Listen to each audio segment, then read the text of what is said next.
खबरों का सारथी। सरकार गैर साल विधानसभा सत्र लाएगी अनुपूरक बजट। कैबिनेट बैठक में प्रस्ताव को मिली मंजूरी। धामी सरकार के पास पर्याप्त बजट। उत्तराखंड में बीजेपी का हर घर तिरंगा अभियान। बीजेपी महिला मोर्चा प्रदेश भर में निकालेगी तिरंगा यात्रा।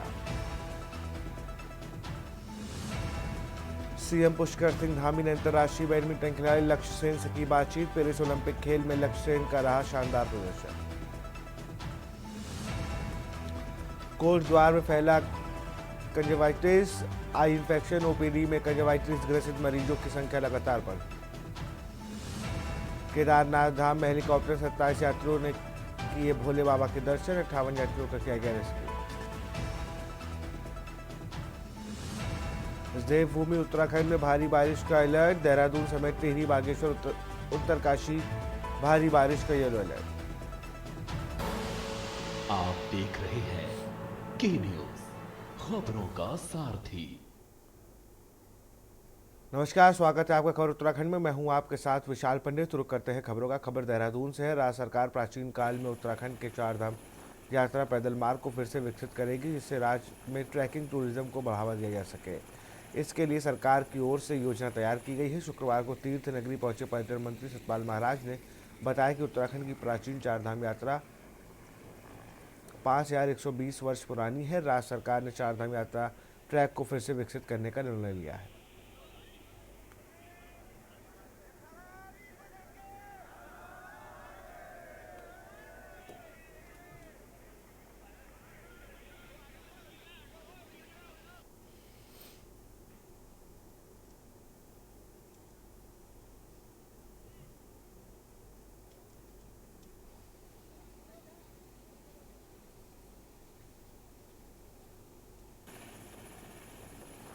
पुराने हमारे ट्रैक्स हैं, हम चाहते हैं कि इन पे हमारे भी जाएं और सरुताल का जो है वहाँ की विहंगम दृश्य को देखें, वहाँ के सुंदर दृश्य को देखें। तो निश्चित रूप में और भी जो ट्रैक्स हैं उनको हम लाने जा रहे हैं। और हमारे तुंगनाथी बड़तवाल जी थे, उनके नाम पर भी हम एक कुछ ना कुछ करने जा रहे हैं। बहुत बड़े विद्वान थे, आप सभी जानते हैं उनको। तो निश्चित रूप में आने वाले समय के अंदर ट्रैक्स को हम फिर से कर रहे हैं, प्राणवान कर रहे हैं। और इसके साथ साथ हमारे जो होम स्टे हैं उनके अंदर भी 6 कमरों से लेकर 12 कमरे करने का हमारा विचार है। हमारे बड़ी सफल योजना है। कल मुझे राजा विक्रमादित्य जी मिले, जो पीडब्ल्यूडी मिनिस्टर हैं हिमाचल प्रदेश के। उन्होंने हमारे होम स्टे की बड़ी तारीफ की और मुझसे पूरी सूचना मांगी कि होम स्टे के बारे में आप हमें बताइए, ताकि हम भी उसको इम्प्लीमेंट कर सकें। तो आज बहुत बढ़िया मॉडल बना है। गाँव के अंदर हमारे होम स्टे बन गए हैं। गाँव का भोजन, जो आपका जो मंडवे की रोटी होती है, कंडली की भुजी होती है, नमक होते हैं, इस प्रकार से गांव का भोजन आपको खाने को मिलेगा।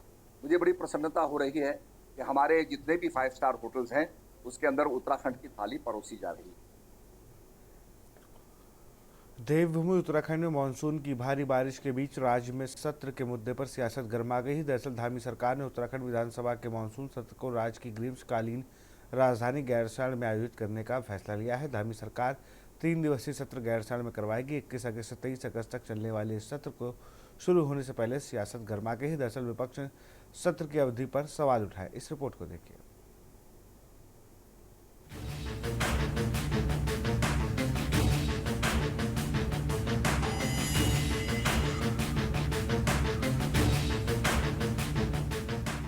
उत्तराखंड की धामी सरकार मानसून की भारी बारिश के बीच पहाड़ पर सत्र कराने जा रही है।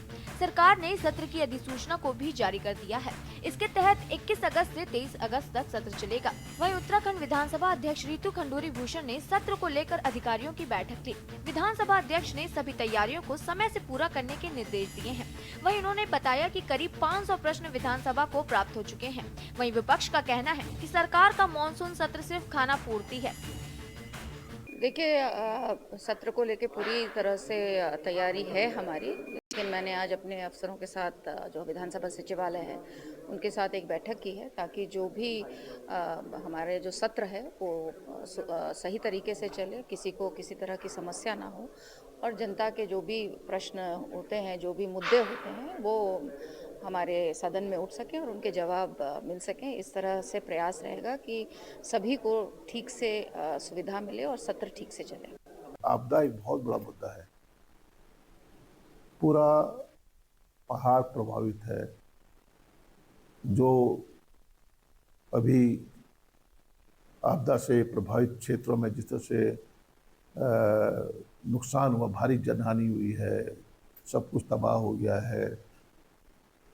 विस्थापन की मांग बूढ़ा केदार में लगातार उठती रही है, कोई उसका समाधान सरकार नहीं कर पाई है। ये मुद्दे हैं। यहाँ तक कि विस्थापन करेंगे हर वर्ष, जब आपदा आती है विस्थापन की बात सरकार की जुबान पर आती है।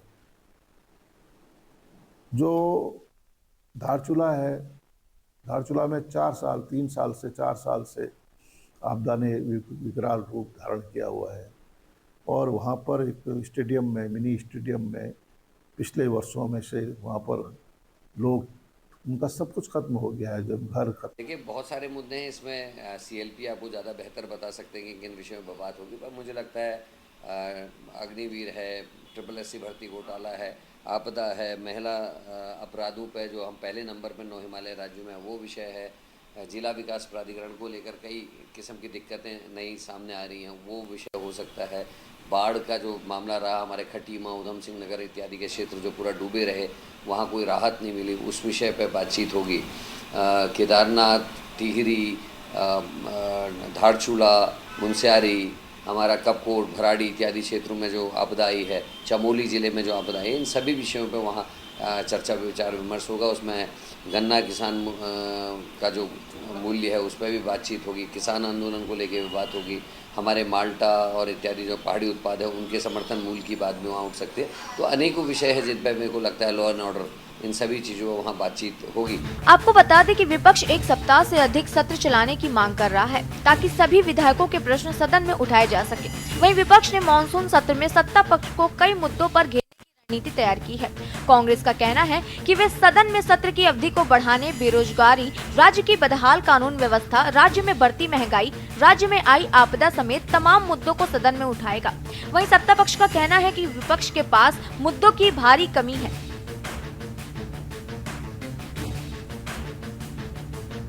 सड़कों का काम शुरू किया जाए, जैसे बरसात बंद होगी सड़कों का काम शुरू हो रहा है, काम हो भी रहा है निश्चित रूप में। और कहीं पर बहुत ही सड़क टूट गई है तो उसके लिए वैकल्पिक मार्ग हम बनाएंगे निश्चित रूप में, बेली ब्रिजेस लगाएंगे और उसके लिए काम चालू है। और निश्चित रूप में आने वाले समय में हम चाहेंगे कि हमारी यात्रा फिर से शुरू हो जाए। हम है सदन, अगर जिस हिसाब से प्रश्न आए हैं 500 के लगभग प्रश्न हैं, तो कम से कम 1 हफ्ते का सत्र होना चाहिए। एक दिन में कितने सवालों का जवाब दे पाओगे आप? मुश्किल से आप देखना, जो हमने सदन देखा है 1 घंटे का समय प्रश्नकाल के लिए होता है, 3 या 4 सवालों के जवाब आप दे पाते हो। तो कोशिश ये होनी चाहिए कि सदन ज़्यादा दिन चले ताकि राज्य के मुद्दों में बहस हो। इस समय राज्य में आपदा का मामला बहुत बड़ा है, 2 दिन को उसी के लिए बहस के लिए चाहिए, उस मुद्दे में बहस चाहिए। और अन्य मुद्दे, बेरोजगारी है, नौजवान जगह जगह हड़ताल हो रही है, कर्मचारी हड़ताल में है, प्रदेश के आर्थिक हालात ठीक नहीं है, इन मुद्दों में भी चर्चा होनी चाहिए। तो हमारा तो निवेदन ये है सरकार से भी और विधानसभा अध्यक्ष जी से कि कम से कम 1 सप्ताह का सदन चलना चाहिए। देखिए, सत्ता पक्ष हमेशा प्रदेश के जनमानस के हित में काम कर रहा है, लगातार प्रयास कर रहा है कि किस तरह से विकास के कार्य को हम अंतिम छोर तक पहुंचाने का काम करें। पूरे प्रदेश के अंदर इस वक्त पुष्कर सिंह धामी जी लगातार विकास को गति देने का काम कर रहे हैं और विपक्ष केवल और केवल आरोप और प्रत्यारोप लगाने की बात करता है। कोई भी मुद्दे ऐसे नहीं है, वो घिसे पीटे उन मुद्दों को लाने का काम करते हैं जिनका अभी कोई औचित्य भी नहीं है, जिनकी कोई अभी तक जरूरत भी नहीं है। तो मुझे लगता है कि कांग्रेस को पहले मंथन करना चाहिए, चिंतन करना चाहिए और क्या विषय जनता के होने चाहिए और जनता के हित में क्या हमें काम करने चाहिए, उस पर ज़्यादा उनको देखना चाहिए। रही बात महंगाई को लेकर के या अन्य और दूसरे मुद्दों को लेकर, तो जहां पर कांग्रेस की सरकार है वहां वो उन्होंने कितनी कम महंगाई को करा है, जरा ये भी वो बता दें। अपने भी उन राज्यों के बारे में जरा वो बताने का काम करें जो हमेशा आरोप लगाने का काम करते हैं। तो कांग्रेस के पास ना ही पहले कुछ काम करने के लिए जनता ने दिया और ना ही अब उनके पास कुछ काम करने के लिए पुष्कर सिंह धामी जी के नेतृत्व में बहुत ही बेहतर काम इस प्रदेश का हो रहा है। तो कांग्रेस केवल और केवल झूठ और भ्रम की स्थिति पैदा करके जनता को भ्रमित करना चाहती है और केवल अवसर तलाशने का काम करती है हर बार राजनीति को लेकर के। तो मुझे लगता है कि इस तरह की राजनीति विपक्ष को नहीं करनी चाहिए, बल्कि सत्ता के साथ कंधे से कंधा मिलाकर के सकारात्मकता के साथ में और पॉजिटिव वे में आकर के सरकार का साथ देना चाहिए। कुल मिलाकर राज्य में मानसून की भारी बारिश के बीच उत्तराखंड विधानसभा के मानसून सत्र पर सियासत गर्मा गई है। विपक्ष के तेवर से साफ है कि सदन की बेहद ही हंगामेदार शुरुआत होने जा रही है। हालांकि बड़ा सवाल ये है कि क्या मानसून सत्र सत्र में जनहित से जुड़े कार्य हो पाएंगे? क्या विपक्ष सदन में सरकार की घेराबंदी तथ्यों के साथ कर पाएगा? क्या कांग्रेस को सदन में उठाए जाने वाले मुद्दों पर एक बार फिर मंथन की जरूरत है? सवाल तो ये भी है, क्या धामी सरकार का ये सत्र सिर्फ खाना पूर्ति है? Uttarakhand desk report.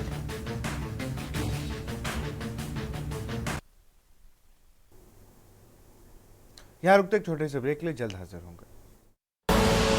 आप देख रहे हैं के न्यूज, खबरों का सारथी। ब्रेक के बाद आपको स्वागत है। जहां एक और केदारनाथ में उपचुनाव है तो वहीं दूसरी तरफ केदारनाथ धाम में सोने के चढ़ावे को लेकर कांग्रेस लगातार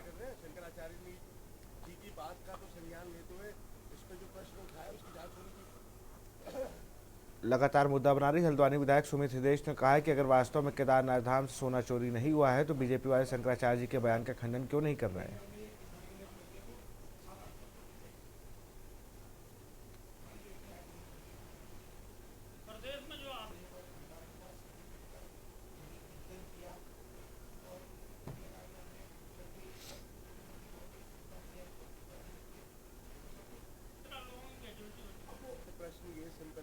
शंकराचार्य जी क्या भूलने का कार्य कर रहे हैं? शंकराचार्य जी की बात का तो संज्ञान लेते हुए इस पे जो प्रश्न उठाया उसकी जांच होनी चाहिए। शंकराचार्य जी जो हमारे सनातन धर्म के सबसे बड़े संरक्षक हैं, जब उन्होंने इस पे प्रश्न चिन्ह रखा है इस विषय में, उसका कम से कम संज्ञान लेते हुए, चलो ठीक है, आपको लग रहा है कांग्रेस राजनीति कर रही है, क्या शंकराचार्य जी भी राजनीति कर रहे हैं? क्या उनकी बात का भी खंडन करने को भारतीय जनता पार्टी के लोग तैयार है? मेरा उनसे सवाल है। उन्होंने भी जब इस विषय को उठाया, उन्होंने भी कहा है कि इस पे जांच होनी चाहिए, तो जांच से क्यों बच रही है भारतीय जनता पार्टी? हम भी तो ये कह रहे हैं कि जांच करवा दीजिए, दूध का दूध और पानी का पानी हो जाएगा, इसकी जांच तो हो, तब कोई निर्णय पे आया। अब केवल भारतीय जनता पार्टी के प्रवक्ता जो बोल रहे हैं, तो ऐसा नहीं है कि वो सत्य के इतने बड़े संरक्षक हैं कि वो जो भी बात बोलेंगे वो उसे सच मान लेंगे। कांग्रेस की आज हालत झूठ के आधार पर होगी, भागो भागो का और कुछ नहीं हुआ। कुछ इनके बाद तथ्य होते हैं तो कुछ होता। इनके गणेश गोदियाल ने वहां बॉम्बे में बद्रीनाथ धाम की स्थापना की। ये तो क्या है कि बहुत हताश और निराश है विपक्ष। उनको लगता था तीसरी बार मोदी जी आएंगे, सब इकट्ठे हो गए, तब भी कांग्रेस सैकड़ा पार नहीं कर पाई। तो कुल मिलाकर बहुत है। और उत्तराखंड में दूसरी बार लगातार सरकार आई, धामी जी के नेतृत्व में लगातार जब तेजी में काम हो रहे हैं सुबह शाम तक, ऐसा मुख्यमंत्री उन्होंने देखा तो वो परेशान होकर झूठ का सहारा ले रहे हैं। और जनता सब जानती है। अभी धामी जी गए थे केदारनाथ, वहां के धार्मिक लोगों ने, वहां के पुरोहितों ने इतना जबरदस्त स्वागत किया। और कुछ शंकराचार्य जी ने कहा कि साहब हमको तो जैसी खबर दे दी, बेचारे सीधे शंकराचार्य जी अच्छे व्यक्ति हैं, वैसा बोल दिया। उन्होंने खंडन किया, उन्होंने हमको तो मीडिया कोई इनका तथ्य होता। जूना अखाड़े के आचार्य महामंडलेश्वर और वरिष्ठ संत स्वामी अवधेशानंद गिरी ने बांग्लादेश में हिंदुओं पर हो रहे अत्याचार पर चिंता जताते हुए संयुक्त राष्ट्र संघ और अंतर्राष्ट्रीय मानवाधिकार संकट को से तुरंत हस्तक्षेप करने की मांग की है।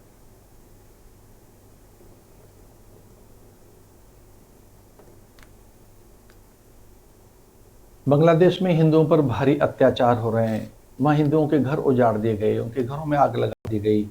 वहाँ की हिंदू युवतियाँ, तरुणियाँ, किशोरियाँ, वहाँ की बहू बेटियाँ इस तरह से अपमानित की गई हैं। समूचे हिंदू समुदाय को लक्षित कर, उन्हें चिन्हित कर अपमानित किया गया और उनके घरों को लूट लिया गया है। पूरे विश्व के हिंदू समुदाय में इन घटनाओं से भारी रोष है। और एक सभ्य शिष्ट शालीन हिंदू समाज जो सबकी हितों की रक्षा के लिए आगे रहता है, वे हिंदू, बांग्लादेश के हिंदू जो वहाँ की सब प्रकार की उन्नति के लिए एक मूल माने जाते हैं, उनके साथ एक अमानवीय घटना हुई है। ये अच्छी बात नहीं है। मानवाधिकार संगठनों को आगे आना चाहिए।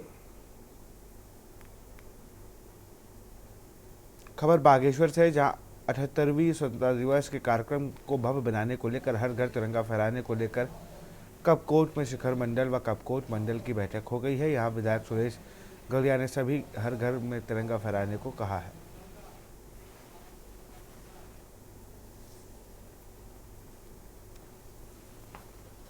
जो तिरंगा झंडा, हर घर तिरंगा, के निमित्त कपकोट मंडल और शिखर मंडल की संयुक्त बैठक में हमारे बीच में सभी भारतीय जनता पार्टी के वरिष्ठ नेतागण और भारतीय जनता पार्टी के संयोजक और सभी मंडलों के पदाधिकारीगण और गांव से आए हुए सभी भारतीय जनता पार्टी के कार्यकर्ता और हमारे युवा मोर्चा की टीम बहुत उत्सुक है कि हम हर घर तक तिरंगा झंडा पहुंचाएंगे।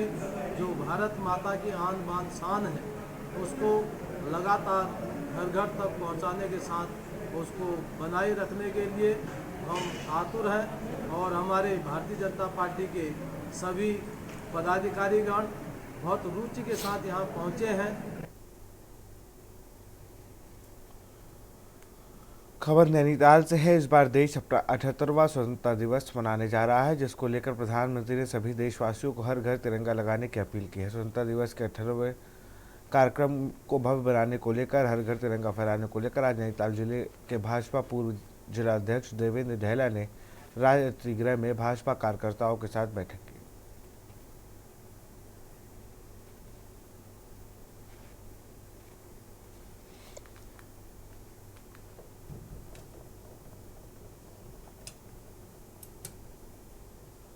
से इस कार्यक्रम को पुनः किया जाए, इस उद्देश्य से ये बैठक आज यहाँ पे की जा रही है। इसके मुख्य स्वरूप ये है कि 11, 12, 13, 14 इनमें हमने कार्यक्रम निश्चित किए हैं। 11, 12, 13 को युवा मोर्चा द्वारा यहाँ पर एक भव्य झंडा यात्रा निकाली जाएगी। तत्पश्चात उसके बाद यह आह्वान किया गया है कि जो हमारे शहीद स्मारक हैं, अपने युद्धपोत स्मारक हैं, वहाँ पर कार्यकर्ता सफाई अभियान के द्वारा उन मूर्तियों को स्वच्छता के दृष्टिकोण से रखते हुए माल्यार्पण कर पुष्पांजलि का कार्यक्रम करेंगे। पिछले 2 वर्षों में 2 दर्जन से अधिक लोगों की सड़क हादसे में मृत्यु हुई है। कई लोग घायल अपाहिज हो गए हैं। कांग्रेस नेताओं ने सड़क हादसे में मारे गए मरीजों को सरकार द्वारा मुआवजा देने की मांग की है।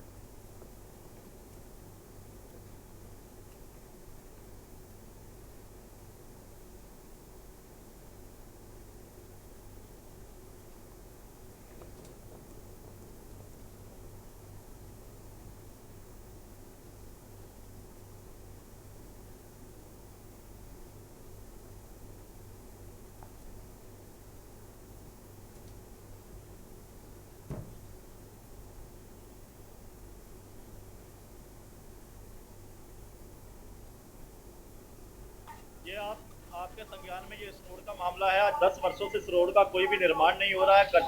गड्ढे देखिए, इसमें कितने बड़े बड़े गड्ढे हो गए, कितनी हत्याएं हो गई इस रोड के ऊपर। सरकार के द्वारा इस रोड का निर्माण नहीं किया जा रहा है। 2 विधायकों के घोषणा पत्र में इस रोड को दिया गया, इस फ्लाईओवर को दिया गया, लेकिन फिर भी यह सरकार इस रोड की सुध लेने को तैयार नहीं। और हर बार इसका रिबन कट जाता है, हजारों करोड़ रुपए आ जाते हैं, वापिस चले जाते हैं, पर इस रोड का निर्माण नहीं होता। मांग है इस सड़क को लेकर हमारे यूथ कांग्रेस की तरफ से मार्च निकाला गया है। आज रोड का जो हालत आप देख रहे हैं, इससे पहले 29 तारीख को हम लोगों ने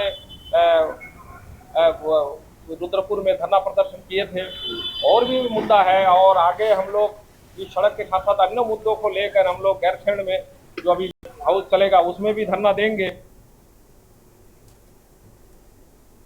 नैनीताल के भीमताल झील में पहली बार लाइव सेविंग कायाकिंग प्रशिक्षण दिया गया। उत्तराखंड पर्यटन विकास परिषद द्वारा स्थानीय युवकों को रोजगार से जोड़ने के लिए यह प्रयास किया जा रहा है। इस प्रशिक्षण शिविर में करीबन 18 स्थानीय युवा प्रतिभा कर रहे हैं। उत्तराखंड के विषम भौगोलिक परिस्थिति होने के कारण आपदाओं में इन युवाओं को बचाव राहत कार्य में उपयोग किया जा सके।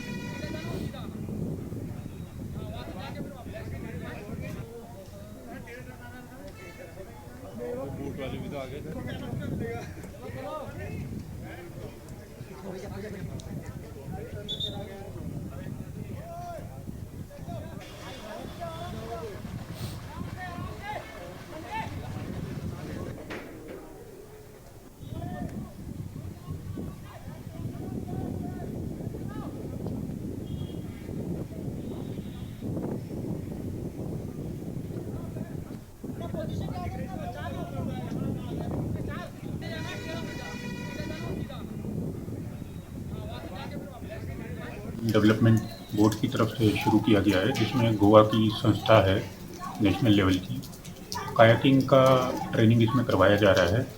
कायाकिंग के ट्रेनिंग के अलावा इसमें जो बचाव के उपाय होते हैं, बेसिक लाइफ सपोर्ट जैसे CPR, वो सब भी इनको सिखाए जाएंगे कैंडिडेट्स को, और उसके बाद एक सर्टिफिकेट इनको दिया जाएगा जिसकी वैधता 2 साल की रहेगी।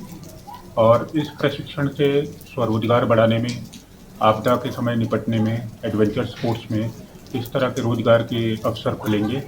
और मैं समझता हूँ लोकल यूथ के लिए एक बहुत अच्छी अपॉर्चुनिटी है, और ये पहली बार UTDB की तरफ से कराया जा रहा है सचिव पर्यटन के निर्देश में। इससे हमारे पूरे कुमाऊं क्षेत्र को बहुत लाभ होने वाला है। सर, कितने लोग? हल्द्वानी में देवभूमि उद्योग व्यापार मंडल की प्रदेश कार्य समिति का आयोजन किया गया, जिसमें प्रदेश भर से व्यापारी पहुंचे।